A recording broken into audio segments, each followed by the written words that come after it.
Ito ang inyong Regional TV News. Oras na para sa mga balita ng GMA Regional TV mula sa Visayas at Mindanao. Kasama natin si Sarah Hilomen Velasco. Sarah? Salamat, Rafi.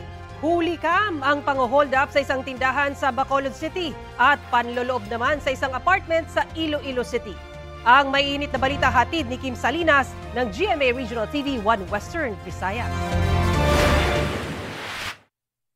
Makikita sa CCTV video ang isang lalaki na kaswal na pumasok sa apartment sa Haro, Iloilo City.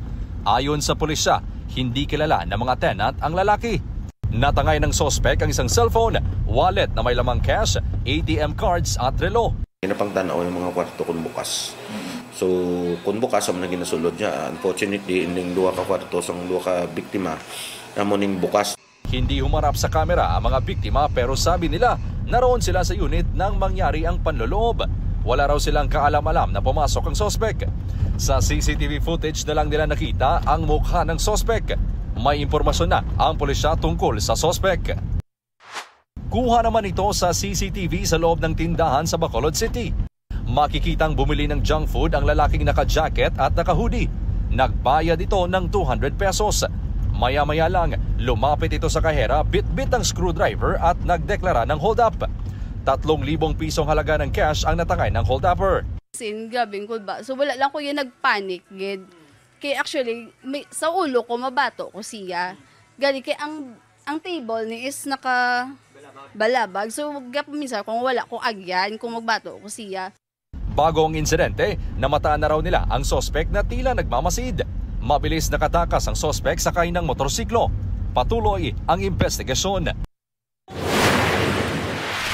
Nauwi sa trahedya ang plano sanang outing ng isang grupo matapos tumagilid ang sinasakyan nilang truck sa Talaingod, Davao del Norte. 4 ang nasawi kabilang ang isang sanggol. Lumalabas sa inisyal investigasyon na nawala ng preno ang truck habang tinatahak nito ang pababa at palikong bahagi ng kalsada. Nag-overshoot ito sa kalsada at tumagilid. Wasak ang harapang bahagi ng truck. Patuloy ang investigasyon. 4 na sasakyan ang nagkarambola sa Talisay City, Cebu. Base sa investigasyon, may bigla raw tumawid na mga tao sa kalsada dahilan para biglang huminto ang itim na pickup. Sumalpok naman dito ang orange na pickup. Nadamay na rin sa karambola ang 2 pang kasunod na sasakyan. Hindi nagbigay ng pahayag ang mga driver. Ayon sa mga otoridad, posibleng hindi sumunod sa tamang braking distance ang mga sasakyan. Walang nasaktan sa aksidente. At nagkasundo ang mga sangkot na wag nang magsampa ng reklamo.